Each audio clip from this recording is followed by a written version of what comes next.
إن الله وملائكته يصلون على النبي يا أيها الذين آمنوا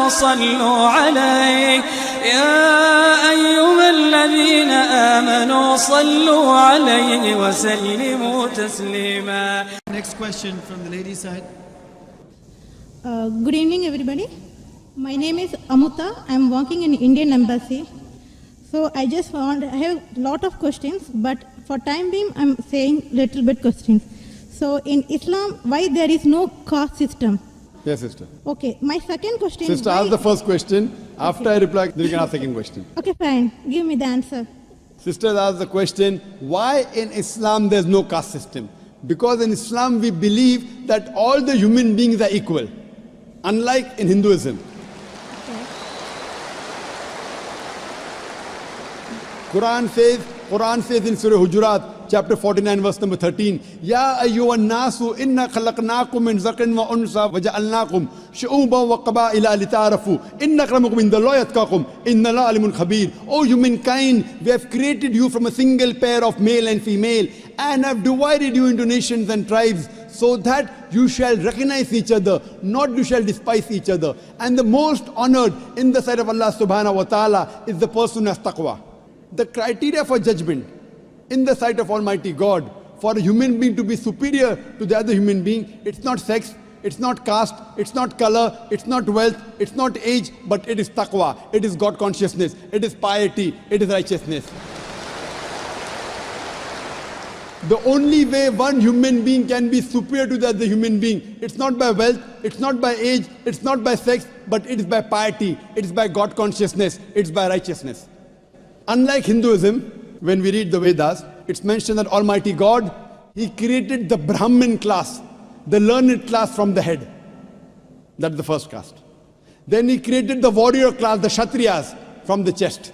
Then from his stomach and thighs, He created the business community, the Vaishyas.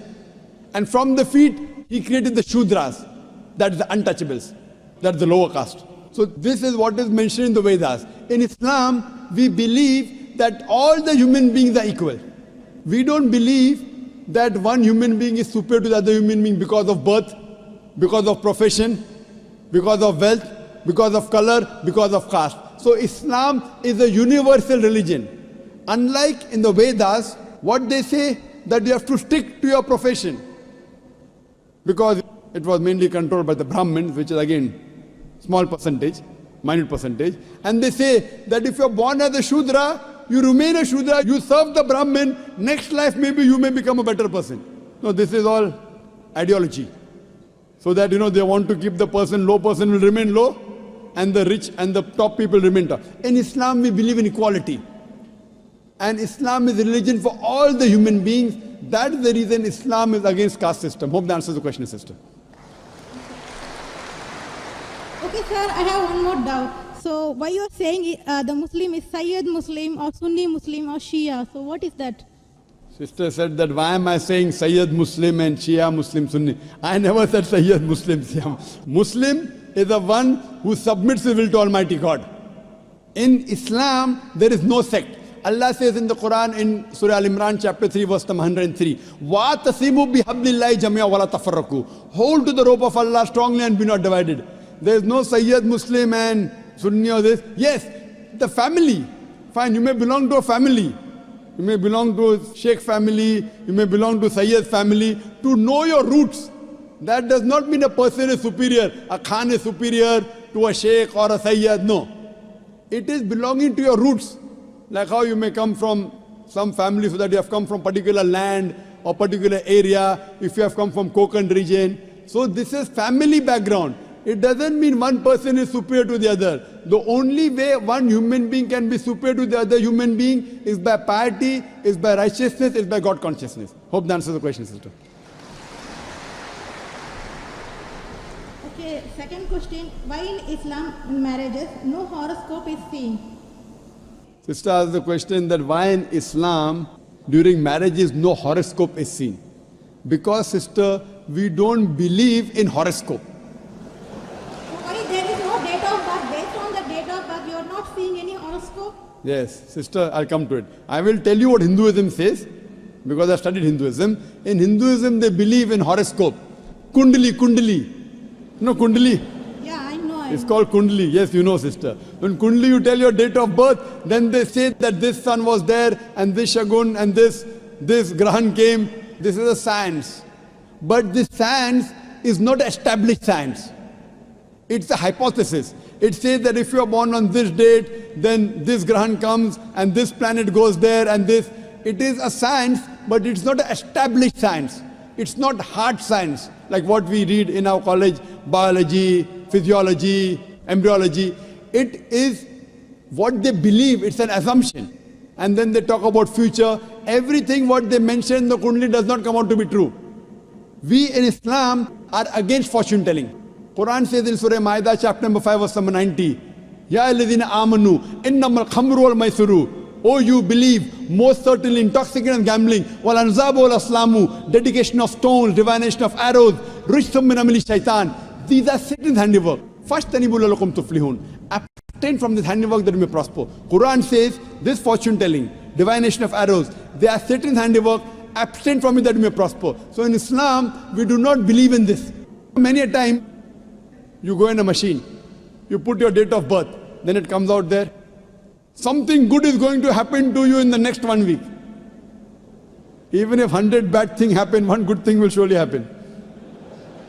The next person goes, it comes horoscope, something bad is going to happen in the next 1 month. So these are statements that are made which are so ambiguous. And all this, parrot goes and picks up a chit, and you come to know your Kundali or what your future. So in Islam, we don't believe a parrot can pick up and tell you what is your future, or by reading the palm, or looking at the stars. Islam is against this. And many a time, you get fooled into believing that it is true. And there was a research done that once a psychologist, he was teaching a class of 100 students. And after 1 week, he said, now I have understood your background, everything. I will write about each individual person, about his past and everything. But don't open the chit until I tell you. So he wrote to all 100 students details about the past. Then he said, okay, now open the chits and give me gradation. How much am I accurate? Believe me, more than 95% of the students said the professor was more than 90% correct. The secret was the professor wrote the same thing for everyone. These are such ambiguous statements. What we have to realize, sister, Islam is against fortune telling, against knowing about the future. That's the reason there's no Kundali required. If the Kundali was there, yet we find that so many marriages are being broken in Hinduism. Why?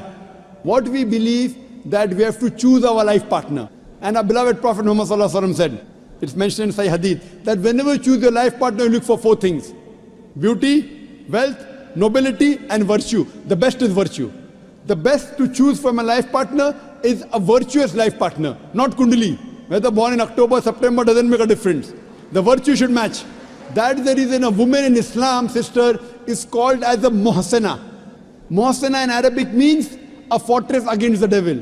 In other religions, including Hinduism, the woman is referred as an instrument of a devil. In Quran, the woman is referred as a muhsana.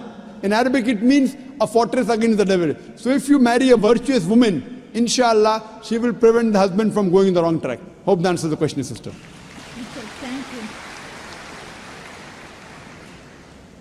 Shall I ask the third question? Sister, let's give a chance. When the chance comes to you, you can answer. Okay, no problem. So you can stand there. We'll ask the other non-Muslims. We'll allow them to give a question. If any other non-Muslims come, give them a chance, then you can ask, sister, so that we give everyone equal opportunity. Yes, sir. I just want to take Shahada.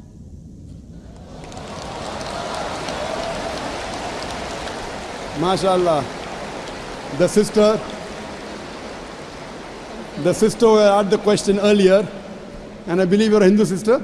Yeah, I'm Hindu. Yes, the sister who asked the earlier question, MashaAllah, Allah gave her hidayat and she wants to accept Islam. I want to ask you, sister, do you believe there is one God? Yeah, I believe in Do you one believe God. that Almighty God has got no images? Yes, sir, I believe. Yes, and you believe that there's no one to worship besides Allah? Means? Do you believe that there's no God but Allah? Yeah, I believe Allah is the Do great. you believe Prophet Muhammad is the last and final messenger of this God? Yes, I believe. Inshallah, I'll say in Arabic and you repeat it, sister. Ashhadu. I'll say in Arabic and you repeat it, sister, slowly. Okay. Ashhadu Hashadu Allah Allah ilaha ilaha illallah illallah wa ashhadu wa ashhadu anna anna Muhammadan Muhammadan abduhu abdu wa rasuluhu. wa Wa rasuluhu. wa rasulu. MashaAllah, sister.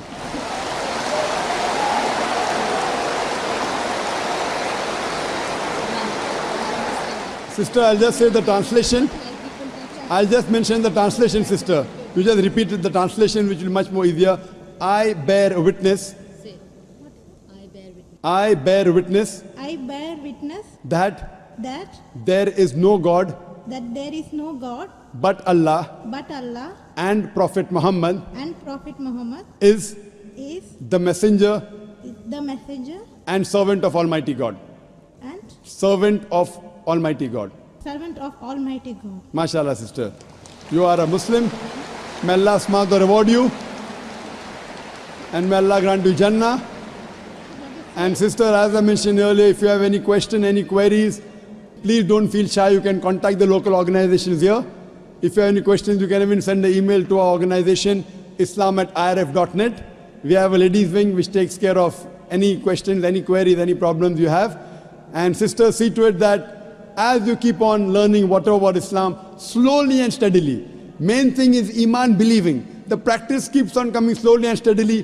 Whatever you learn, you can ask questions, you can keep on following, and slowly, inshallah, you can keep on following all the tenets of Islam. Thank you very much, sister. Sir, is there any organization which can teach me how to pray, how to do all the things? I'm sure there is an organization, Darul Bir. The organization I know in Dubai, Darul Bir. I'm sure there are lady organizations. And I think there's Sister Yasmin, who is the wife of my friend Brother Najmuddin. Surely Sister Yasmin will be somewhere in the ladies wing. They have a ladies organization. You can contact the volunteer, and inshallah they'll help you out in teaching you how to pray, how to offer salah, and the other aspects of Islam. Thank you, sister.